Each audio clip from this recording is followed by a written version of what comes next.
나누어서 보도록 하겠습니다. 창세기 42장 38절입니다.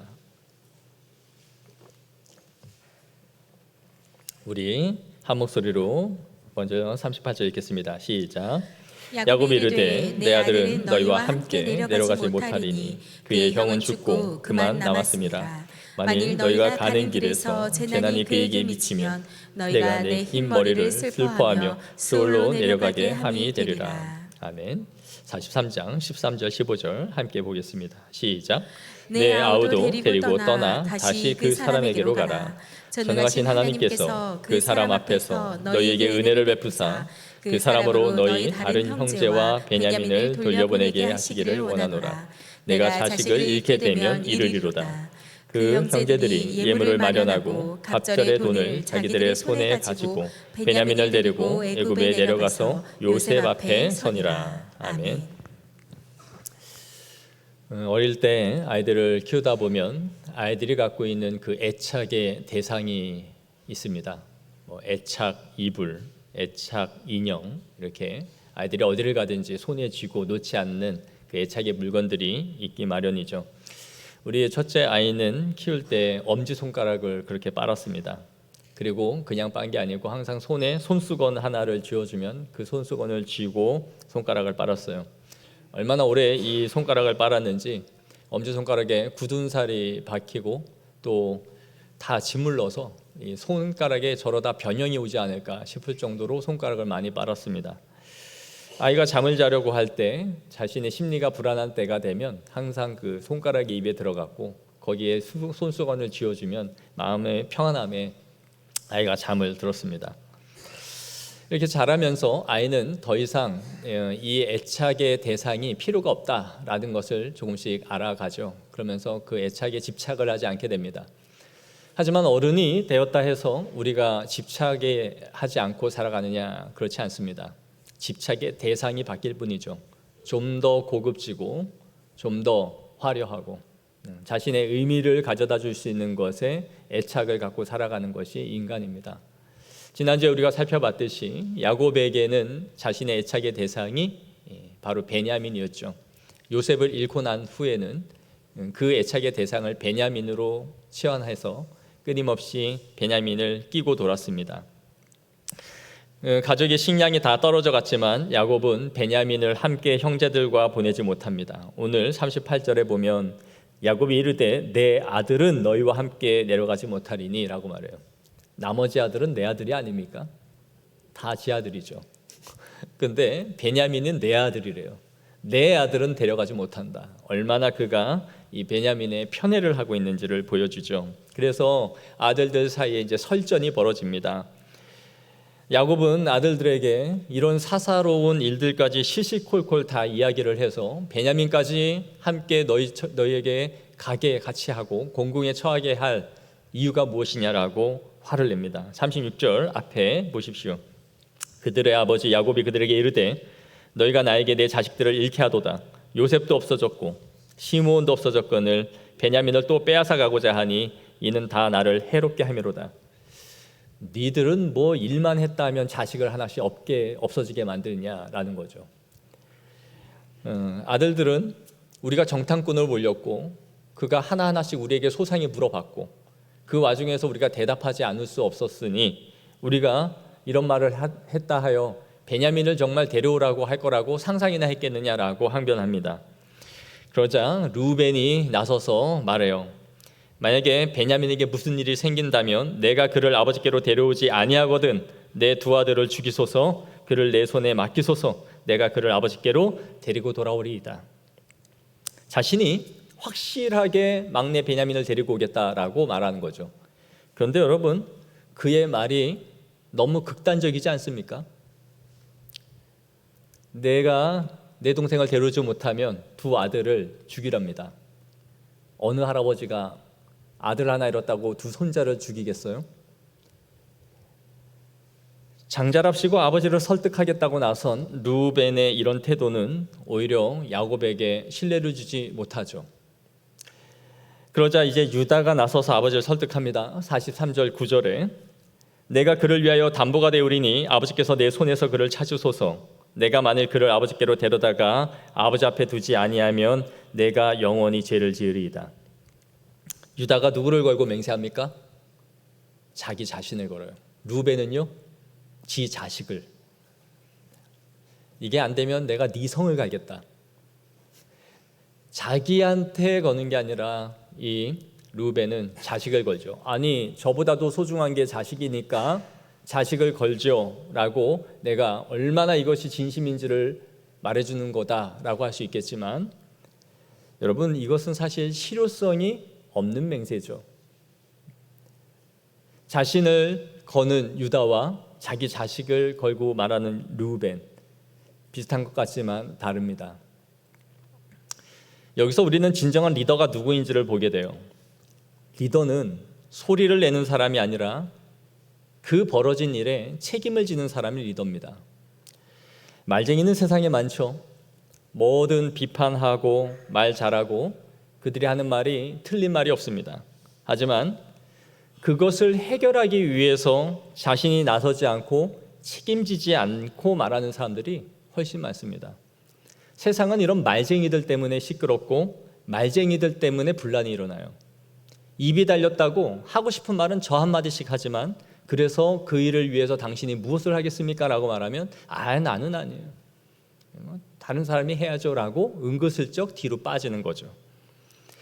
직분과 위치가 그 사람을 리더가 되는 게 아닙니다. 공동체에서 보면 그 일에 사명감을 가지고 나서서 책임지는 사람이 리더입니다. 그가 바로 자신이 리더임을 보여주는 거예요. 제가 어느 날 미용실에서 머리를 하러 갔는데 그 원장님이 교회를 다니는 분이더라고요. 제가 신앙이 있다 없다 그런 얘기도 하지 않았고 제가 목회자인지도 모르는데 그분이 자기는 교회 다닌다면서 교회에 대해서 이러저러한 이야기를 하더라고요. 그러면서 이렇게 비판을 해요. 한국 교회는 내려놔야 되고 비워야 되는데 오히려 반대되는 방향으로 더 취하려 하고 가지려 한다라고 꽤 일리 있는 말로 비판을 하더라고요. 그리고 앞으로 한국 교회는 중앙 통제화되어야 된대요. 그래야 교회가 살아남을 수 있을 것 같다. 이러저런 말로 교회를 자신의 식견을 가지고 비판하더라고요. 그런 얘기를 듣고 있는데 제가 한 가지 묻고 싶은 질문이 있었습니다. 그러면 당신이 말하는 비움과 그 내려놓음을 위하여 하고 있는 것이 무엇입니까? 라고 물었어요. 당신이 말하는 교회의 비움과 내려놓음을 위하여 뭘 하고 있습니까? 먼저 당신은 하나님 앞에 드려야 할 온전한 11조를 드리고 있습니까? 진정한 내려놓음을 하나님 앞에서 먼저 실천하는 삶을 살고 있습니까? 라고 묻고 싶었어요. 두 번째는 당신의 소득의 일정한 부분을 이웃을 위하여 계속해서 흘려보내고 있습니까? 정해진 부분을 하나님 앞에 해놓고 이 부분은 항상 이웃에게 흘려보내는 삶을 살아가고 있습니까? 라고 묻고 싶었어요. 우리는 자신이 해야 할 의무와 실천을 하지 않고 교회라는 기관 뒤로 숨으려는 경향이 있어요. 교회가 사랑하지 않는다. 교회가 남을 배려하지 않는다. 교회가 섬기지 않는다. 이런 말들은 얼마든지 합니다. 그런데 그 교회라는 기관을 앞세워서 자신이 그 뒤로 숨으면서 내 의무와 책임을 다하지 않는 거예요. 그리고 그 비판을 교회가 하지 않는다라고 말하는 거죠. 교회는 누가 교회입니까? 내가 교회죠. 내가 움직이는 교회이죠. 내가 성도죠. 내가 하지 않으면서 교회가 하지 않는다라고 말하는 것은 그것은 하나님 앞에 건전하고 바른 비판이 아닙니다. 책임을 지고 아픔을 감당해 나가는 것이 리더이고 그 공동체의 어른이에요. 공동체의 어른은 그 일에 책임을 질 수 있는 사람이에요. 모든 일어나는 일들에 대해서 그것이 자신의 것이라 생각하며 하나님 앞에 울 수 있는 사람이 진정한 리더입니다. 이후에 유다를 한번 보십시오. 베냐민의 자루에서 은잔이 발견돼요. 그래서 요셉이 그를 볼모로 잡고 노예로 삼겠다라고 말하자 유다가 간곡하게 말하죠. 저를 반드시 아버지께로 돌려보내야 됩니다. 그렇지 않으면 우리 아버지가 슬피 울며 수월에 들어갈 것입니다. 내가 대신 노예가 되겠습니다. 그러니 제발 베냐민만은 살려주십시오. 나도 처자식이 있고 내 자식이 다 고향에 있지만 유다가 자신이 대신 잡히겠다 말을 하죠. 그때 르우벤이 뭘 하고 있습니까? 아무 말 하지 않습니다. 뒤에 어디에 있는지 아무 말도 하지 않고 있어요. 이것이 유다가 진정한 영적인 장자임을 보여주는 대목이죠. 이러한 유다의 말에 야곱은 설득을 당하고 베냐민을 보내기로 결단합니다. 다 같이 한번 우리 13절을 읽어보겠습니다. 시작. 네 아우도 데리고 떠나 다시 그 사람에게로 가라. 전능하신 하나님께서 그 사람 앞에서 너희에게 은혜를 베푸사 그 사람으로 너희 다른 형제와 베냐민을 돌려보내게 하시기를 원하노라. 내가 자식을 잃게 되면 이를 이루다. 아멘. 드디어 야곱이 자신의 애착의 대상이자 포기하지 못했던 그 한 가지인 베냐민을 내려놓는 장면입니다. 이제 야곱이 그의 조상 아브라함의 신앙으로 나아가고 있음을 보여주죠. 하나님이 아브라함에게 마지막으로 테스트했던 것이 무엇입니까? 100세 때 얻은 내 아들 이삭을 모리아산에 바치라는 것이죠. 절대 포기할 수 없는 이 아들, 100세 때 하나님이 약속의 후사로 주신 그 아들, 하나님이 주시겠다고 했고 하나님이 주신 아들인데 이제 그것을 내놓으라. 야곱도 그의 인생 끝에서 하나님이 절대 포기하지 못하고 있었던 베냐민을 아브라함에게 요구하셨던 것처럼 그 결단을 보기를 원하시는 거예요. 내가 자식을 잃게 되면 이르리로다. 아브라함이 이삭을 묶어놓고 칼을 들여 죽이려 하자 하나님이 그를 말리죠.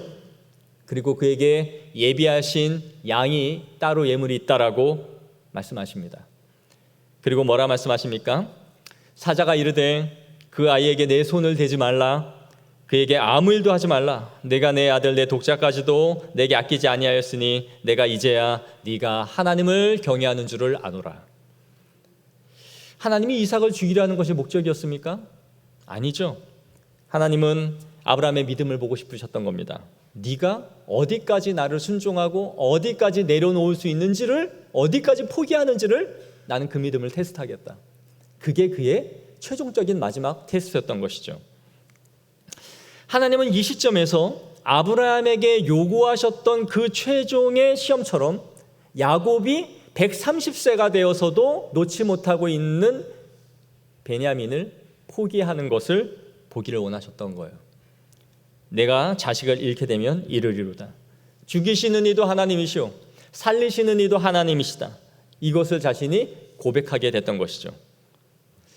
이 결단이 성경에 또 나오는 곳이 한 군데 더 있죠. 바로 에스더 4장 16절입니다. 당신은 가서 수산에 있는 유다인을 다 모으고 나를 위하여 금식하되 밤낮 3일을 먹지도 말고 만지지도 마소서. 나도 나의 시녀와 더불어 이렇게 금식한 후에 규례를 어기고 왕에게 나아가리니 죽으면 죽으리이다. 목숨을 건 에스더의 고백입니다. 이스라엘 백성들이 모두 죽을 위기에 처해지죠. 그러자 모르드게가 너 이거 간과해서는 안 된다. 네가 왕으로서 왕에게 가서 간곡히 부탁해야 된다. 그렇지 않으면 이 민족이 다 멸절될 거야 라고 말해요. 그런데 당시의 법으로는 왕의 아내라도 왕의 허락이 없이는 궁으로 들어갈 수가 없었습니다. 왕이 오라고 할 때만 들어갈 수 있었던 거예요. 그런데 그가 왕이 부르지 않았는데 들어가는 것은 목숨을 거는 행위였죠. 그래서 에스더가 믿음의 배수진을 칩니다. 내가 3일 후에 왕을 보러 들어가겠으니 모든 유대인들은 3일을 밤낮 금식하고 기도하여 주소서. 나도 나의 시녀와 함께 3일을 금식 기도한 후에 왕의 어전으로 들어가겠다라고 말한 거예요. 그러면서 말하기를 내가 죽으면 죽으리이다. 목숨을 걸고 결단을 했던 것이죠. 야곱도 내 생명과 같은 이 베냐민을 잃게 되면 이르리로다 라고 놓아버린 거죠. 여러분, 우리의 삶이 인생의 코너로 몰리는 듯한 때가 있습니다. 피할 수 없는 상황에 직면하게 되는 것이죠. 그 삶은 매우 급박하고 절박합니다. 그런 이야기를 들을 때 목회자로서는 함께 기도를 하게 되죠. 그 문제를 이겨낼 수 있게 하여 달라고 기도를 하게 됩니다. 그런데 그 절망 가운데서도 한 가지 기대와 소망을 하게 되는 것이 있어요. 바로 하나님이 일하실 때가 되었구나라는 것입니다. 하나님, 이 기회를 통해서 그가 믿음의 도약을 한 단계 할 수 있는 기회가 되게 하옵소서. 그리고 주의 영광을 보여주옵소서. 하나님의 살아계심과 역사하심을 볼 수 있는 절호의 기회가 왔습니다. 믿음으로 정면 돌파하여 하나님을 보게 하옵소서라는 것이죠. 그러나 목회자의 이러한 기도가 너무 무색하게도 그가 인간적인 방법을 선택하여 믿음의 정면 돌파를 포기하고 곁길로 우회하여 지나가는 것을 보게 되는 것이죠. 목회자로서는 심히 안타깝습니다. 또 한 번의 기회가 날아갔구나. 하나님이 이 상황 속에서 우리의 마지막에 집착과 애착을 내려놓고 결단하여 하나님 앞에 나아가기를 원하는 것, 그것을 통해서 우리에게 보여주시기를 원하시는 반드시 적과 꿀이 흐르는 무언가가 있을 터인데 그가 또 믿음의 정면 돌파를 하지 않고 이런 식으로 피해가는구나 하면서 안타까운 생각을 갖지 않을 수 없는 것이죠. 야곱을 보십시오. 베냐민을 잃게 되면 잃으리로다 라는 심정으로 보냅니다. 하지만 그가 잃는 것이 무엇입니까? 무엇을 잃습니까? 잃는 것이 아니라 오히려 얻지요. 누구를요? 요셉을요. 평생을 죽은 줄 알고 살았던 그 요셉이 자신에게 금수레를 보내어 금마차를 타고 애굽으로 내려갈 것이다라는 상상을 할 수나 있었겠습니까? 그러나 그가 베냐민을 돌려보냈을 때에 자신의 인생의 한 그 응어리였던 요셉을 다시 재회하게 되는 역사가 일어나는 거죠. 자신은 잃어버릴 줄 알았는데 오히려 잃은 자식을 얻게 되는 은혜를 경험하는 것입니다. 하나님은 우리에게 내려놓음을 통해 우리의 손에 쥐고 있는 것을 놓는 것을 통해 더 좋은 것을 붙잡기를 원하세요. 마치 어린아이가 두 손에 사탕 2개와 초콜릿 2개를 꽉 쥐어잡고 더 큰 선물을 주지만 그 사탕 2개를 내려놓지 못하여 큰 선물을 손에 잡지 못하는 것과 똑같은 거죠. 이제 내려놓으라는 거예요. 그리고 내가 너에게 주는 더 큰 은혜와 복을 붙잡으라. 그러나 우리는 그것이 전부인 줄 알고 내려놓지 못하는 것이죠. 야곱은 베냐민을 보낸다는 것은 그의 전부를 내려놓는 것이었습니다. 전능하신 하나님께서 우리에게 은혜를 베푸셔야 하는 것이지 내가 이 아이를 지킬 수도 없고 악착같이 붙잡을 수도 없고 그렇다고 하여 이 생명을 보존할 수 있는 것도 아니다라는 것을 고백한 것이죠. 주시는 이도 하나님이시고 거두시는 이도 하나님이시니 그에게 모든 은혜를 베풀어 주셔서 이 아이가 다시 돌아올 수 있기를 원한다라고 축복을 빌고 돌려보낼 수밖에 없는 것이었습니다. 그것을 그가 알게 된 것이죠. 우리의 신앙이라는 것은 살고자 하면 죽을 것이요 죽고자 하면 산다라는 것을 평생 동안 배우는 것이에요. 그게 신앙이에요. 모든 것을 하나님이 주관하신다는 것을 통해서 반복하여 배우는 거예요. 우리는 포기하지 않고 내려놓지 않음으로 인해서 하나님을 경험하지 못합니다. 항상 가능성이 있는 무언가를 나에게 보여주셔야 내가 움직이려 하는 거예요. 마치 하나님께서 나에게 보고서를 가지고 올라오셔서 야 이거 한번 봐라. 이 정도면 꽤 괜찮지 않니? 네가 한번 검토해 봐라. 그러면 내가 마치 거기에 서명날인하는 위치로 서 있는 거죠. 하나님 이건 가능성이 없잖아요. 이 믿음으로 이렇게 한다라는 것은 불가능한 거잖아요. 좀 그럴듯한 것을 저에게 좀 보여주십시오. 실현 가능한 것을 좀 저에게 말해보십시오. 그럼 제가 해볼게요. 마치 하나님이 우리에게 보고서를 써올리면 우리가 그것을 쭉 훑어본 후에 서명날인하고 이 정도면 괜찮겠습니다라고 내가 재가를 내리는 거예요. 이것은 하나님을 신뢰하는 게 아니죠. 하나님을 내가 감독하려 드는 거예요. 내가 감독자로 하나님이 일하시는 것을 하고 말고를 자꾸 결정하는 것이죠. 이건 믿음이 아닙니다. 우리의 기도가 자꾸 이렇게 가고 있는 것은 아닙니까? 믿음은 근력과도 같아요. 처음에 여러분이 운동을 하겠다고 헬스장에 가보십시오.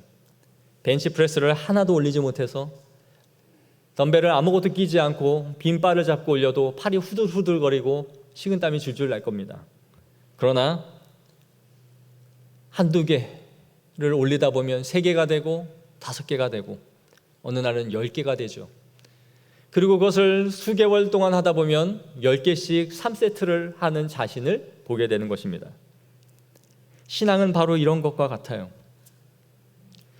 곤두박질 치고 떨어질 것 같은데 하나님이 붙잡고 올라가는 것을 자꾸 경험하는 것이죠. 그걸 통해 믿음의 근력이 붙는 거예요. 아, 죽지 않네. 죽을 줄 알았는데 사네. 한 사람이 꿈을 꾸었습니다. 꿈에서 하나님이 자신을 벼랑 끝으로 데리고 가셨어요. 그리고 그 위에서 뛰어내리라고 말하더라는 거예요. 그 위에서 빛을 내려다보니 구름보다 더 높은 절벽 위에 자신이 서 있는 것을 보게 되었습니다. 까마득하게 가로지르는 그 밑에 구름 사이로 보이는 바닥이 물이 보이는 것이죠. 주님, 전 할 수 없습니다. 그러나 하나님은 계속 그에게 뛰어내리라는 거예요. 눈을 질끈 감고 뛰어내렸을 때에 자신의 등 위에서 날개가 나오는 것을 경험했다라는 것이죠. 믿음으로 살아간다는 것은 믿음으로 번지 점프를 하는 것을 경험하는 거예요. 끊임없이 뛰어내리고 그때마다 하나님께서 독수리의 날개로 그의 새끼를 받쳐 올리듯 우리가 땅에 떨어지기 직전에 우리를 받아 올리시는 것을 반복함을 통하여 하나님과 함께 살아가는 것을 무수히 반복하는 것이에요. 지금보다 좀 더 높이 우리를 끌어올리시겠지만 그때마다 하나님은 그것을 끊임없이 이행하심으로 하나님을 신뢰하는 법을 배우게 하시는 것이죠. 제가 좋아하는 찬양 가수인 시와 그림이 있습니다. 시와 그림이 부른 바람 속의 음성이라는 찬양이 있는데 가사 제목은 이렇습니다.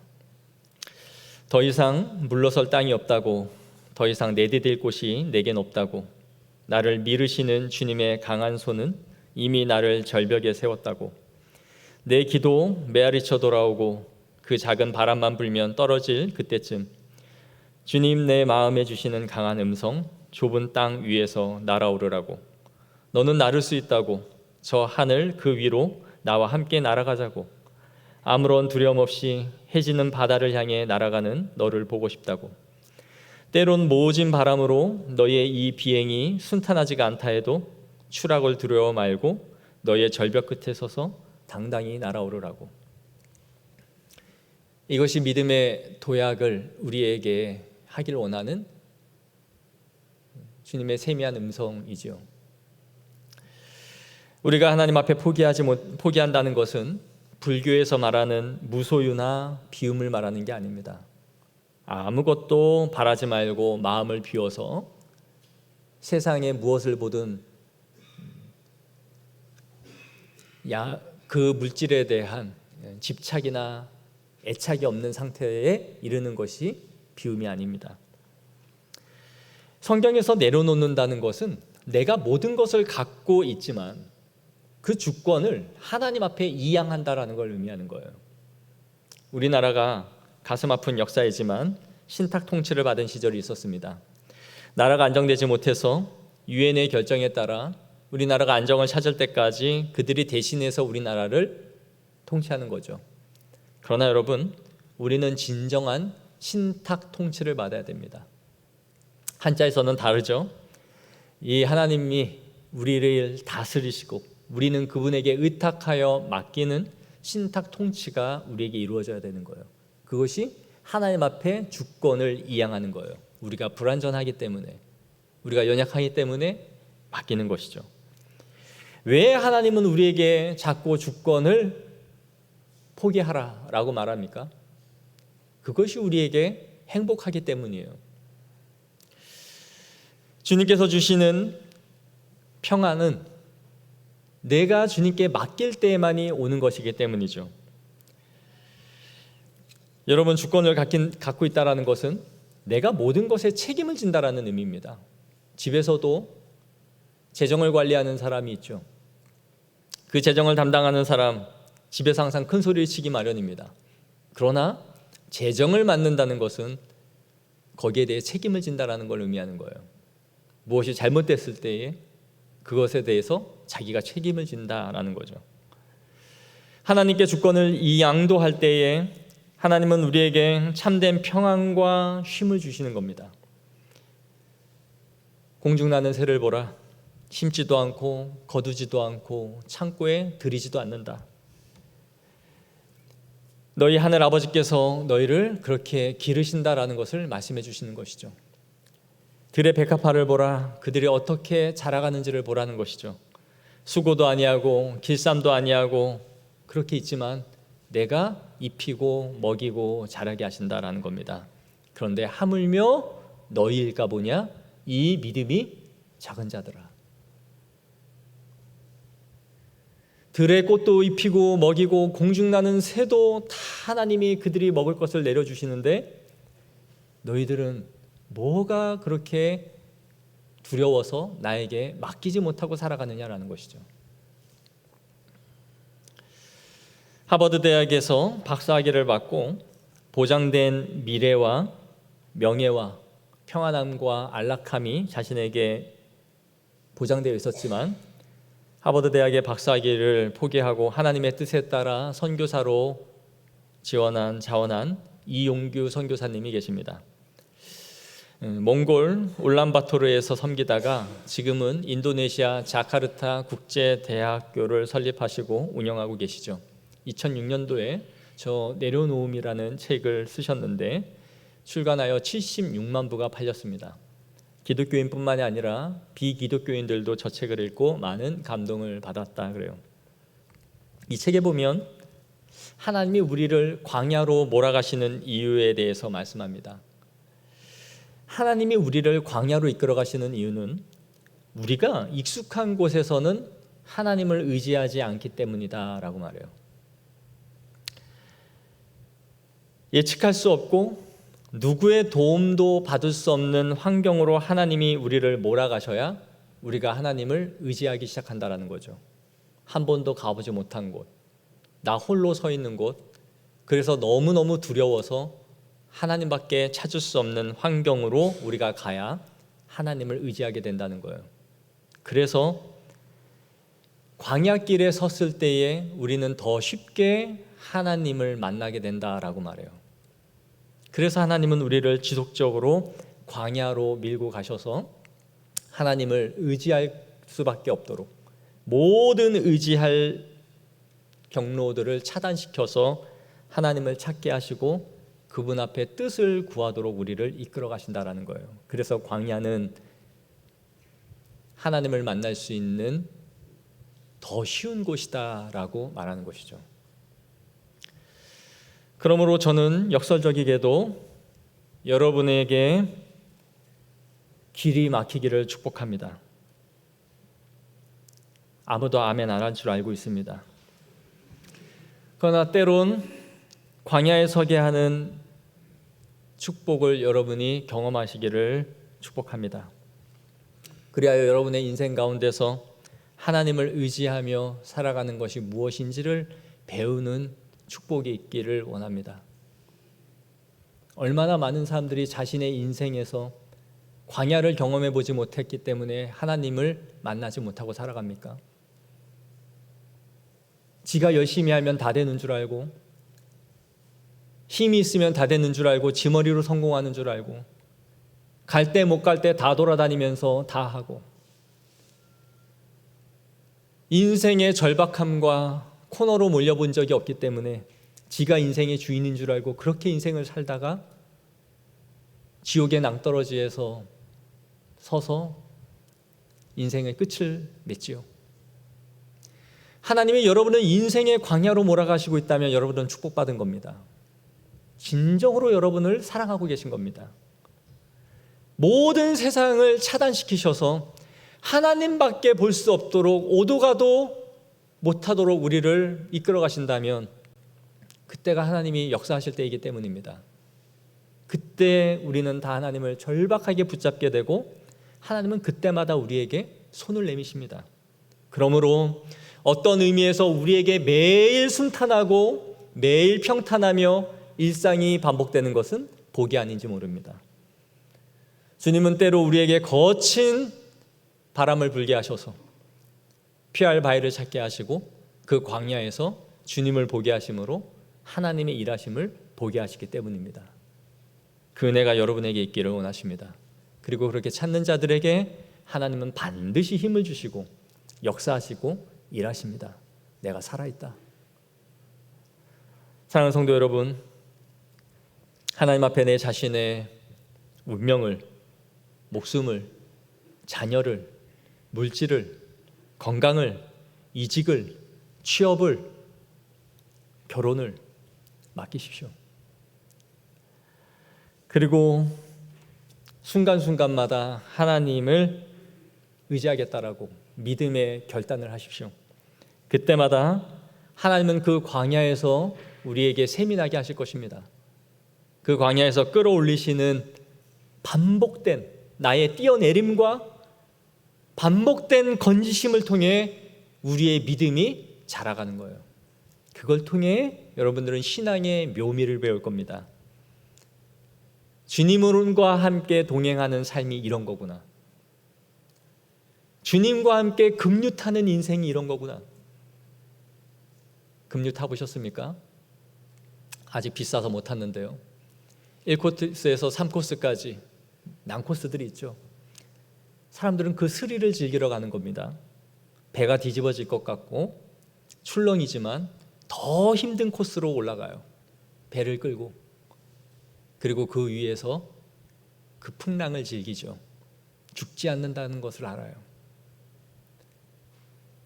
우리의 믿음 생활이 주님과 함께 급류를 타는 겁니다. 거친 바다 위에서 아무리 출렁거려도 그곳에 몸을 맡기고 주님이 이 배의 선장 되시니 전복되는 법도 없고 쓰러지는 법도 없다. 주님과 함께 그 신앙의 묘미를 즐기십시오. 우리가 주님 앞에 뛰어내리고 내려놓을 때마다 주님이 우리를 더 굳게 붙잡습니다. 왜냐하면 우리가 의지할 게 없다라는 것을 아시기 때문이에요. 하나님 앞에 믿음의 결단을 반복하시고 주님 앞에 주권을 양도하십시오. 그때부터 주님이 모든 것을 책임져 가실 것입니다. 기도하겠습니다. 하나님, 야곱의 일생에 놓지 못했던 요셉, 그리고 베냐민을 끝까지 붙잡고 있었던 그의 마음이 이제는 모든 것을 하나님의 주권에 내려놓을 수밖에 없는 광야 속에서 그가 결단을 하게 됩니다. 우리의 인생 가운데 놓지 못하고 있는 것이 무엇입니까? 내가 끝까지 집착하고 악착같이 붙잡고 포기하지 못하는 것이 무엇입니까? 이제는 주님 앞에 내려놓음을 통하여 하나님의 영광을 볼 수 있게 하여 주옵소서. 주님께서 예비하신 더 크고 놀라운 것이, 크고 비밀한 것이 무엇인지를 볼 수 있게 하여 주옵소서. 우리를 광야에 두게 하실 때에 하나님을 볼 수 있는 그 위치인 줄을 믿습니다. 적막하고 조용하고 홀로 있고 어디로 가서 물을 길어와야 될지, 양식이 어디에 있는지도 찾을 길이 없는 그 광야에서 성령의 세미한 음성을 듣게 하옵소서. 그리하여 광야에서 샘이 넘쳐 흐르는 것을 경험하게 하여 주시고 매일같이 믿음으로 뛰어내리는 반복을 통하여 하나님의 일하심을 볼 수 있는 거룩한 성도들이 될 수 있도록 오늘도 우리의 믿음을 키워 주시옵소서.